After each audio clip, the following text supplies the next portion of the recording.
So one thing I've been wanting to do for a while now here on the channel is invite guests on whenever major events happen and get their reaction to it. And we had a major event happen. It has been announced that Mitch McConnell is stepping down as the Senate Minority Leader of the Republican Party. When I heard this news, I immediately thought of my good buddy Superman Todd. He's one of my good friends and favorite content creators.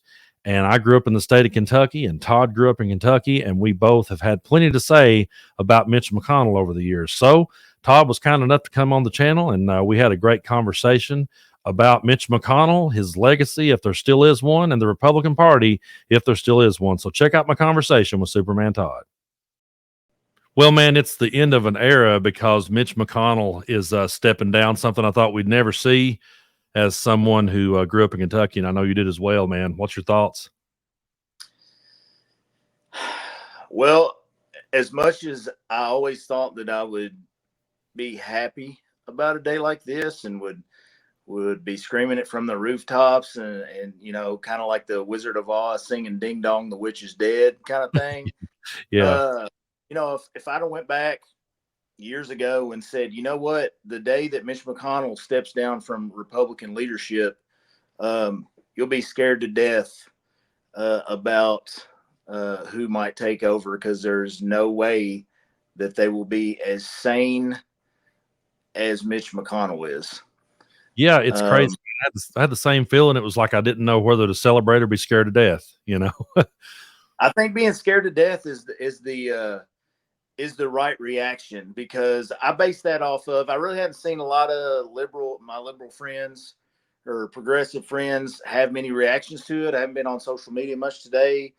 And, you know how it is when you're just looking at your Facebook feed and just talking to the people, the number of people out there anywhere left of center is really minute and small. So if you're not paying attention and going and looking for it, that's not what you're going to see.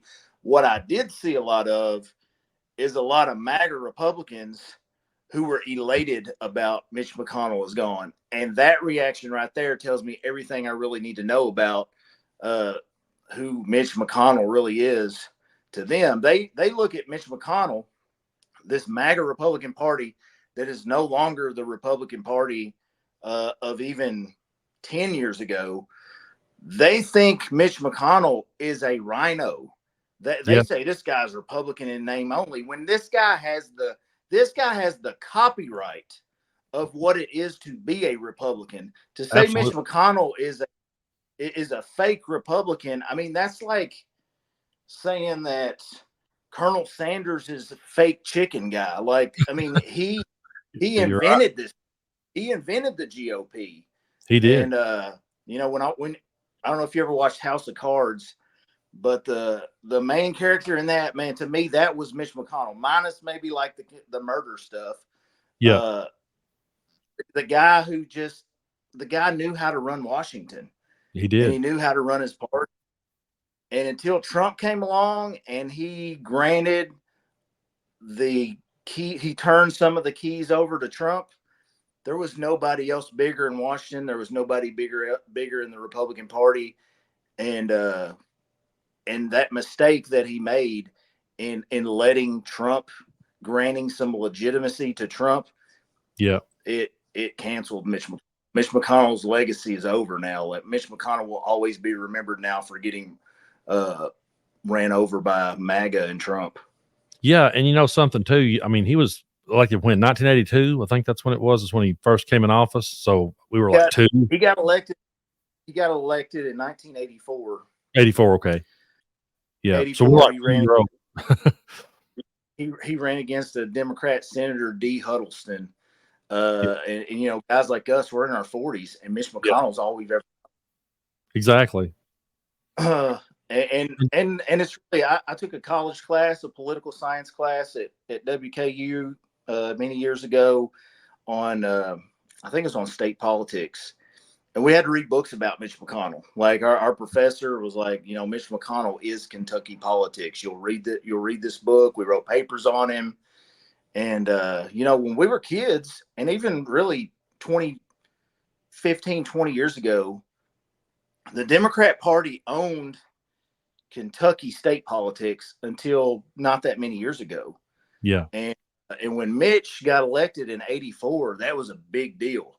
Like Kentucky finally elected a Republican senator, and then he's the architect of what we have in Kentucky and Frankfort right now. This super majority. Mitch McConnell was the one who set all that into motion and made and turned the Republican Party around and made this a red state both in federal and state elections. The guy was a political genius. Even if you hate him, there Yeah. have been plenty of geniuses in this world who were terrible people that you can't stand, but the guy's an absolute political strategist like no other. Yeah, I said that a lot too, and people sometimes takes it the wrong way. They think that we're supporting him or getting behind him. That's not it. It's just that, like you talk about the house of cards. I mean, this guy knew how to play the game better than anybody. And worst case scenario, we say Trump gets reelected. Um, is the end of democracy going to be Donald Trump's fault, or at the end of the day, will it have been Mitch McConnell? Because you know what I mean. If you look at him blocking Obama from appointing Supreme Court justice, and then the Supreme Court getting stacked so heavily to the right, to me, it's one of those things where I feel like he's every bit as much to blame as Trump. Yeah, I think he's even more to blame because Trump wasn't smart enough to pull that stuff off. Yeah. Mitch McConnell is the guy who is actually pulling the levers. He was the guy behind the curtain, actually making this stuff happen, doing the work and knowing how to rig the system, being able to go out and convince people, make it sound like a good idea to, God dang, I feel like 20 or 30 years ago, if somebody said, hey, you know what, let's just hold off on this Supreme Court appointment until we get an election in and see what the American people really want. I don't feel like 20 or 30, 40 years ago that would have flown. I don't think anybody went for that on either side. Yeah. But he was able to pull that off. And I think Mitch McConnell is the guy to blame with the way that all this has happened. And I don't think the way that it's all unfolded is the way that he wanted it to happen. I think that Mitch McConnell entertained and empowered the mental illness craziness in the Republican Party to his benefit to get more votes and stuff. Yeah. But I think that he realized that it would take over the party. Yeah. And it did. It did. Yeah. If you'd asked Mitch McConnell, I think 20 years ago while he's yelling, down with Roe v. Wade, if you really got an honest answer, said, hey, do you really want, I think he'd have said, absolutely not. At no time should we ever put conditions into place where it's possible for Roe v. Wade to be overturned, because this is a winning issue for us year after year after year. And I think that the Roe v. Wade decision and how that happened and how it ended up, I think it's one of the biggest signs that Mitch McConnell's, the train just kind of derailed on him and he lost control. Yeah. And do you think he's going to, I've not heard this, so I've not read it yet or found out. Do you think is he going to run for re-election, or is this pretty much the end of the road for him? I think from what I'm reading, he's just stepping down from leadership. I don't know that there has been an announcement made about that. Yeah, I haven't heard either. I wasn't sure. Steps down, if he resigns, he's got 4 more years until his term's over. Senate term 6 years, and what was it, 2021 when he ran against Amy McGrath? So he's got 4 more years ahead in that term, and if he leaves, the governor gets to appoint his replacement for those 4 years. Yeah. And there's been some stipulation over the last couple of years in discussing this possibility, especially when he had some of those senior moments there for a while where he was having mini strokes or whatever and couldn't talk and forgetting where he was. They started to speculate, is he going to step down? And what happens when that happens? Will Andy Beshear, the Democrat governor of Kentucky, do the power move and say, you know what, even though I know Kentucky would never probably elect a Democrat, I'm going to appoint a Democrat to the Senate for the next 4 years? Or would he take the high road and say, you know what, I'm going to appoint Daniel Cameron or somebody else Yeah. to finish his term. Yeah. Yeah, it's something too, man. Like I said, it's the end of an era for sure. And I just when we look back at it all, I wonder, he started having these moments, the senior moments and the freezing up, and I just remember thinking, my thoughts was, okay, this guy's definitely on his way out, and what's coming in next? And now the thought is, okay, if MAGA has this kind of hole now, and what's going to replace him? And who's going to be next? That's why we said that you should be more scared than celebrate. The way I don't. Yeah, we didn't actually go into detail for why. So they say he's a rhino. He's a Republican in name only. But the thing is that MAGA has gotten so crazy that Mitch McConnell is now the least crazy guy in the room. Sometimes, Yeah, he's a guy in 2020 who they're on the Senate floor. Ted Cruz is, this election stolen. And Mitch McConnell stands up there and says, hey, this election was not stolen. It was one of the most secure elections of all time. It's not even really close. Not even close compared to the other elections we've had. What are we even talking about? And it was like, dang, Mitch, like that's really good, Yeah. Who'd have thought we'd ever have to praise somebody for just saying stuff that's real, true. But we had to appreciate that.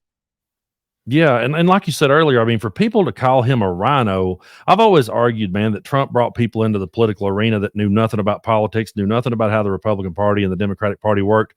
And for people to be calling him a rhino and like he's some sort of fake Republican is one of the craziest things to me. And it just shows their ignorance in my mind, because like we said, I mean, he was as Republican as it gets. And to me, he's like that last little holdout of whatever was left of our granddaddy's Republicans, Yeah, and he another issue that I always appreciated, he's one of the few Republicans that'll get up there and loudly say Vladimir Putin's a bad guy. Yeah. Russia attacking Ukraine is a bad thing, and we have to help them fight Russia. Mm-hmm. And there's not very many people out there saying that in the Republican Party, hardly any. Yeah. And I find it's highly unlikely that whoever his replacement is in Republican leadership is going to be somebody who shares that opinion, or at least publicly says it.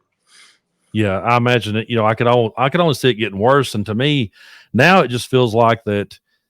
To me, it just feels like it's us versus the worst of the worst. Now it feels like there's, I don't understand the people that can still say they're in the middle or they're on the fence and trying to figure out which side to go. To me, I'm not saying the Democratic Party's perfect. There's a lot of things I disagree with Joe Biden on, but when I'm thinking about November, I'm going, man, it's just it's a voice of reason against absolute insanity to me. And I can't see there being much of a middle ground anymore. It's definitely and it's bad for the country. The people say a two-party system is bad and it's terrible. It's way better than a one-party system. There needs to be a check and balance of at least two parties. Like you got an option over here that is this and an option over here that's that, and you have a choice between the two. When you get to the point where one of them is not that great, but and then the other one is just like batshit crazy, perhaps the whole downfall of the country is going to happen if you go to this side, and then that's a recipe for disaster when you don't have a choice other than, well, I guess we got to go with this guy. Yeah. And with Trump, trying to put his daughter-in-law in the RNC and all these different things, it feels like he's definitely, trying to stack everything in his favor and just reshape the Republican Party. And with Mitch McConnell leaving, I don't mean to get repetitive, but with him stepping down, it's just it's going to be a completely new Republican Party that we're seeing. It's going to be in the mold of Donald Trump, it looks like.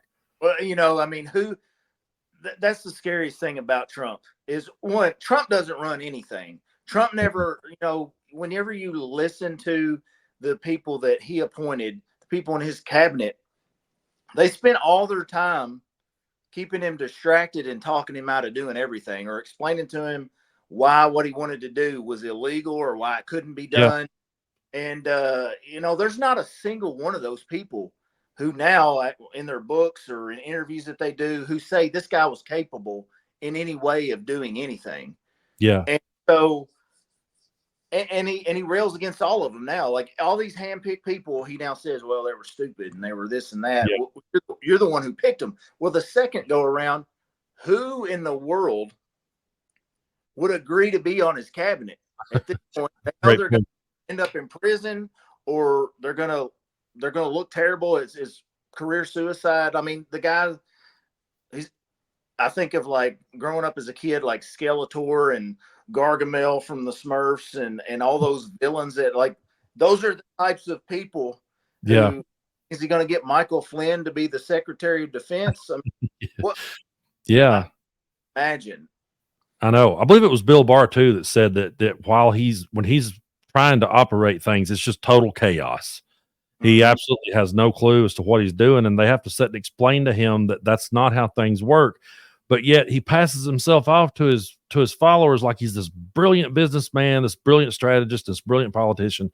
And I've said so many times, I mean, Mitch McConnell may be no more, but I've said, Mitch McConnell on his worst day, froze and not having a clue where he was, still was a better politician and knew how to play the game better than Trump. And now it's fallen into the Trumpers' hands, and it's pretty damn terrifying. Yeah. I